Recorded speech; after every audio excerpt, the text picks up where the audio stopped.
Now, from WYDC TV, this is Big Fox News at 10. Continuing coverage tonight on businesses requiring vaccine proof. Governor Cuomo recommended it, and New York City is jumping on board. But what about our local restaurants? Big Fox's Matt Kleindienst finds out what some here are doing. Good evening, Ann. As governments and businesses weigh vaccine mandates across the country, one restaurant owner I spoke with pushed back on the need to check the vaccine status of his customers. With New York City implementing a mandatory vaccine policy to enter restaurants and other indoor facilities, questions remain on whether Southern tier businesses will follow Governor Cuomo's recommendation. When he pays my bills, I'll listen to him. At Louis Hanover Square in Horseheads, owner Gaetano Ruggiero welcomes patrons regardless of their vaccination status, and it will likely stay that way. If you want to come to my restaurant and dine, feel free to. I'm not going to put any pressure on my customers. After months of dealing with indoor capacity restrictions, Ruggiero says he doesn't want to place regulations on his customers. We had a tough year, and doesn't need to get any tougher. So we're fortunate we opened back up. So we're just going to maintain business how we are. As states weigh whether to reintroduce COVID safety precautions, Ruggiero says residents who haven't been vaccinated should get their shots to avoid any potential restrictions. So, to get back to normalcy, beat them at their own game, get vaccinated, and see what they have to come up with next. To date, New York City remains the only city with widespread vaccine mandates. Matt Kleindienst, Big Fox, WYDC in Corning. To mask or not to mask? That's the question, but the answer may depend upon where you live. And as Britt Conway reports, this week, every day, a state, city, county, or school district has announced a decision on the matter. The debate over masking up is heating up, and there have been announcements on the issue every day this week. People will have to mask up in Metro Nashville government buildings now. Georgia's governor says mandates don't work, but the state's most populous county just reinstated its indoor mask mandate. Arkansas's governor says he regrets banning mask mandates. In hindsight, I wish that had not become law. And Missouri's state attorney general filed a lawsuit over Kansas City's indoor mask mandate. But perhaps the most heated part of this debate is over masking up in schools. The governors of Nevada and Illinois ordered masks in schools. Some districts in Mississippi and Arizona will require them too. And the mayor of Columbia, South Carolina, made the same decision. But in Colorado, people are protesting masks in schools. And Florida's governor signed an executive order banning school mask mandates. But some districts are pushing back. We need to keep all protocols, and that includes mask wearing. Let us get through this surge, and then we can move forward. Because moving forward is exactly what Delta is doing. The CDC says it now makes up more than 93% of new cases. I'm Britt Conway reporting. Moderna's COVID-19 vaccine shows 93% efficacy up to 6 months after the second dose. The company says it is now looking for full government approval. Moderna is planning to submit its application to the Food and Drug Administration this month. Right now, the vaccine has emergency use authorization. Tokyo has reported 5,042 new coronavirus cases. That's a new daily record as infections surge in the Japanese capital hosting the Olympics. Greg Palcott has more. This isn't the Olympics Tokyo was hoping for. The Japanese capital reporting more than 5,000 new COVID cases on Thursday. An ominous new record underscoring the difficulty of containing a pandemic during one of the biggest sporting events in the world. Japanese officials now putting new containment measures in place, including a ban on alcohol in restaurants and limits on hospital care, as the country's healthcare system remains overwhelmed. It is necessary to be thorough and take measures. At the same time, we are focused on securing the medical system so that those who need it can receive the care they need. But Japan's prime minister and Olympic officials still insist there's no link between the surge and the Games. And Olympic organizers say the mitigation efforts they've developed this year can help guide them in the future. And they have really made quite a big difference in terms of distancing and all the other processes involved. We'll continue to do that and work with the local health authorities. Meanwhile, we're learning more about the fate of Kristina Timanskaya, an Olympic sprinter from Belarus who fled the Games after a diplomatic standoff. She's now in Warsaw, Poland, and wants to stay there, claiming she's afraid of persecution by the country's authoritarian government. She says she feels safe, but fears for her family still living in Belarus. This is a very turbulent period of my life, but I hope it will soon be over. If they have any kind of pressure on them, I'm ready to help them. The Tokyo Games are set to wrap up with a closing ceremony on Sunday night. In London, Greg Balcott, Fox News. The neon lights on Broadway are about to turn bright again. Tonight marks the first performance on The Great White Way in a year and a half. A new play called Passover is opening for previews at the August Wilson Theater. But it's not going to be business as usual. Broadway is on board with a New York City requirement for people to show proof of vaccination to attend certain indoor events. Kids under 16 years old can show proof of a recent negative COVID test instead. The Baseball Hall of Fame is back in biz. The tourist attraction is finally seeing a rebound in visitors. Jerry Willis is in upstate New York with more.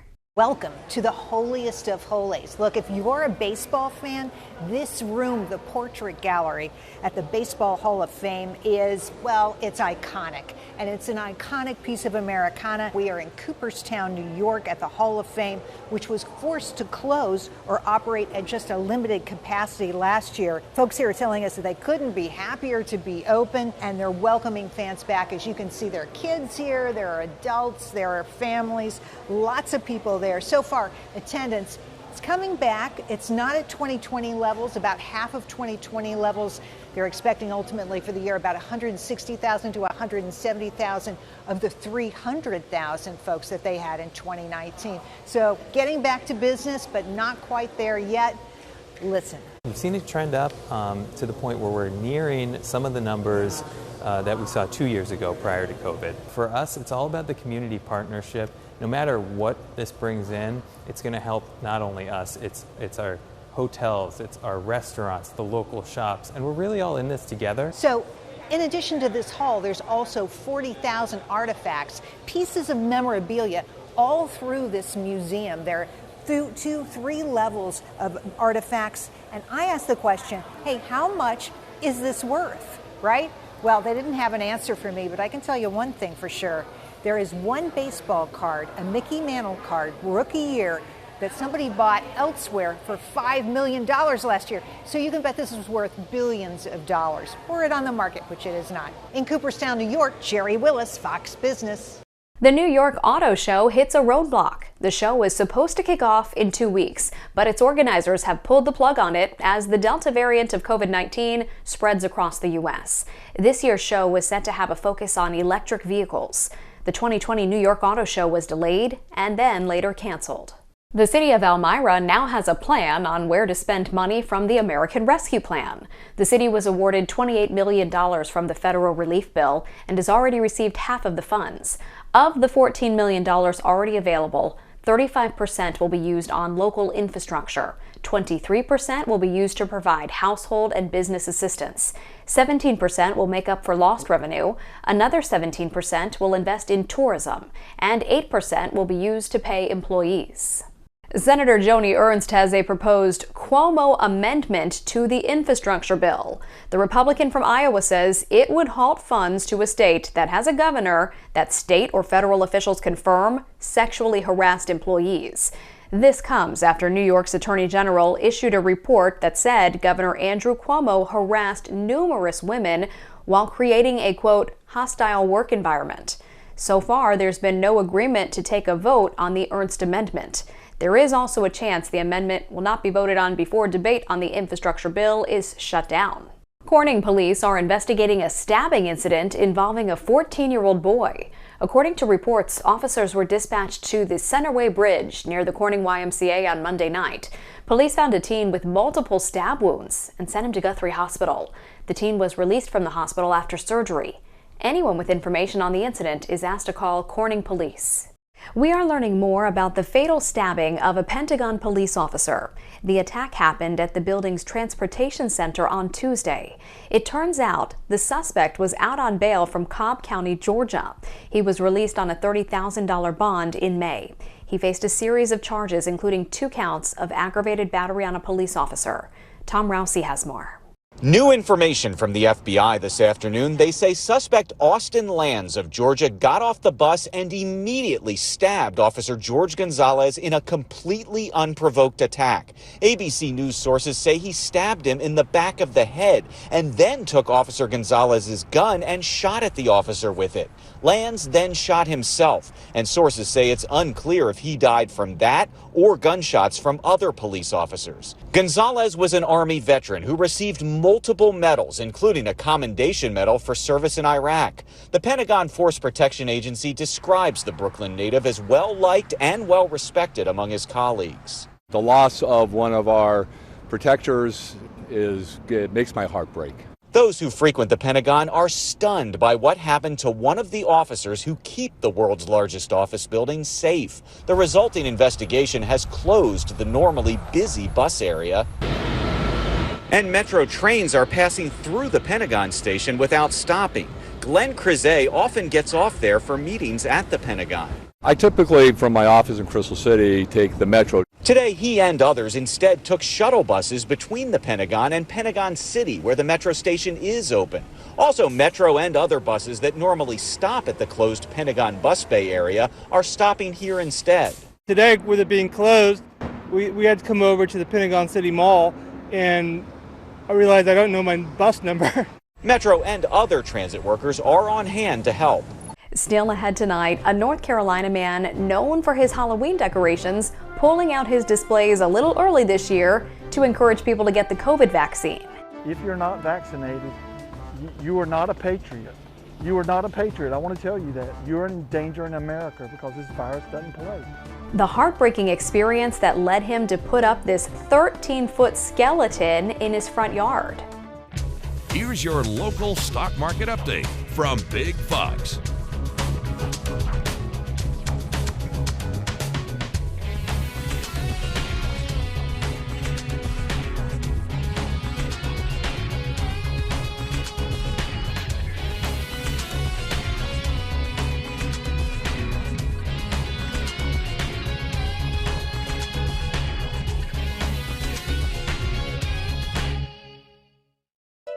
Now, your Twin Tiers forecast from Big Fox.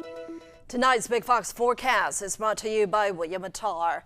Good evening, everyone. I'm meteorologist Kim Walker with your weather update. As we head into the next day, it will still be pleasant, lots of sunshine for your Friday. However, we do have rain returning for the beginning of the weekend, and this will be a very quick mover because I think the rain will be ending by sunrise on Sunday.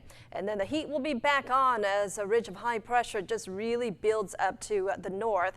So for tonight, with the dry air that's in place, that's going to allow those temperatures to drop down to around 55 degrees at 4 o'clock in the morning. So it may be a cool start to the day. You may need that jacket, and then it will be around 57 degrees by 6 o'clock in the morning. But high pressure starts to build in from the south, just a small ridge of high pressure that will come through, and then a low pressure system brings the rain back for your Saturday. And so although we'll enjoy sunshine and warm conditions, tomorrow clouds will start to increase by the end of the day, and then on Saturday, that's when the rain will be moving in. So if you're going to be mowing outside, great weather for that. Can't really complain. 71 degrees at 9 o'clock, 84 at noon. By 3 o'clock, we warm up to around 83 and then drop back down to around 81 degrees at 6 o'clock. So we're going to see some sunshine mixing in with some clouds. And then as we head into the next few days, it looks like it's going to be great mowing weather or anything outside weather for tomorrow.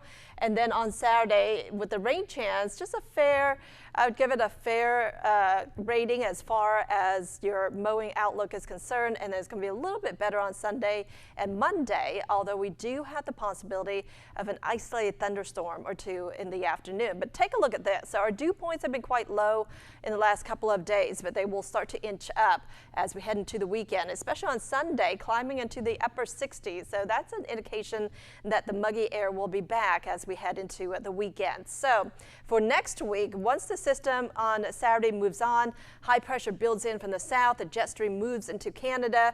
we're going to be situated on the south side of it, which is the warmer side, and so the heat and humidity will expand, and it's going to get a little bit muggy outside, making those temperatures feel a little bit warmer. So here's a look at your forecast. Tonight we drop down to around 55 degrees in Elmira, 56 in Corning, around 59 degrees in Watkins Glen. Highs tomorrow will be around 86 in Elmira and Corning, a little bit cooler in Perkinsville at 83 and 87 degrees in Watkins Glen. Your extended forecast calls for temperatures that will be a little bit warmer as we head into the weekend. With the clouds, though, that's really going to keep those afternoon highs around 86 degrees, but we should be close to around 90 degrees on Monday, and it will be humid. A North Carolina homeowner has put a giant skeleton in his front yard to send a message and create awareness about the recent surge of COVID-19 cases. Elenia Athens has more. This Oakwood home has been the site of elaborate Halloween displays over the years. The latest one, a little different. It's still meant to scare and frighten people, this time just not for the fun of it. The fact that we didn't take this serious. Owner Jesse Jones putting up a display warning of the dangers of COVID-19 and telling me his front yard plea is personal. My wife lost her mother due to COVID, and she was a woman who spent her entire life looking after people, and she died completely alone in a hospital room with not being able to see one relative for 14 days. It was a nightmare. Nobody should go through what my wife went through watching her mom die like that. The attorney didn't just lose one loved one. Jones says 14 of his clients passed away. A former employee who didn't get vaccinated also lost his life. Some of the messages you'll find on the fake gravestones are taking aim at virus skepticism. It was a hoax, and I listened to Trump. Jones hoping to change some minds. If you're not vaccinated, you are not a patriot. You are not a patriot. I want to tell you that. You're in danger in America because this virus doesn't play. He is imploring people to take precautions in the name of humanity to avoid the heartbreak his family is experiencing. I need to look after you. You need to look after me. And if everybody would just wear a mask, distance, be an American, be a patriot, and follow the rules, this would go away very quickly. A new wildfire is raging in Northern California. The river fire has grown to 1,400 acres and is at 0% containment. It's damaged or destroyed up to 40 buildings, and about 4,000 others are threatened. Steve Large has more. The battle to stop the spread of this river fire is continuing into the night. The fire exploding in size through 2 counties. At times erupting into huge fireballs through the tree lines. Well, right here you can see what firefighters are worried about: flames spreading up a hillside, the wind pushing them, crossing a driveway and continuing up that hillside just past this private property. Firefighters used an aggressive air attack all day long, trying to stop the flames. Also using bulldozers on the ground to create fire breaks. At times, firefighters could be seen moving evacuees' personal belongings to safer ground. We cannot thank the CDF Fire Department. Dr. Glenn Barney's home is in the fire zone. He watched the firefighters at work, thanking them personally for their help. It's truly amazing to watch them work with the helicopters and the Boré bombers and everything. It's amazing. A wildfire ripping through another community and an all-out attack to keep the damage to a minimum. A family in Ohio was cleaning up their grandmother's house last week when they accidentally threw away an envelope containing $25,000 in cash. Jay Jarvis tells us how workers at the Waste Collection Agency jumped into action to help them find the money. 6 days a week, Republic Services trucks dump 4,500 tons of trash into this landfill in Oberlin. Trucks coming in from every direction, downtown Cleveland, all the way to Vermilion, dumping garbage. Last Wednesday started out no differently until Republic Services Operations Supervisor Gary Sappin says they got a frantic call from one of their customers saying she lost something important in the garbage. It turned out to be $25,000. And you'll never believe how she and her family lost it. They were cleaning out their house for their grandmother, and they cleaned out the refrigerator, threw all the garbage, grabbed all the freezer stuff, put it in a bag, and then the grandma's like, hey, there's an envelope with $25,000 in there, don't lose that.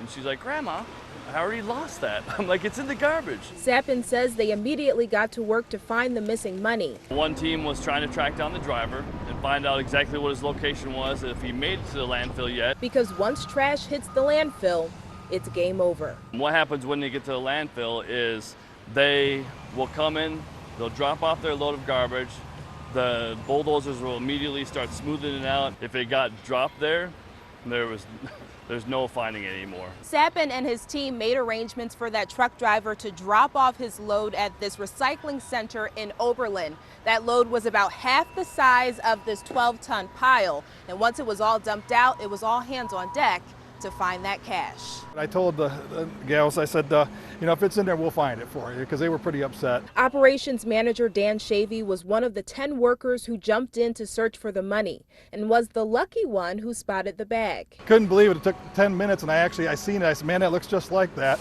Pulled it off, opened it up, and there was the package inside with the money in it. They were so happy, they were tearing up. Fast action and incredible teamwork, resulting in a happy ending for this family. It makes us feel good here. Made myself feel good. I was like, yeah, that's awesome. What a great story. And I'm just glad to help. In Oberlin. Target is offering 340,000 U.S.-based employees a free college education.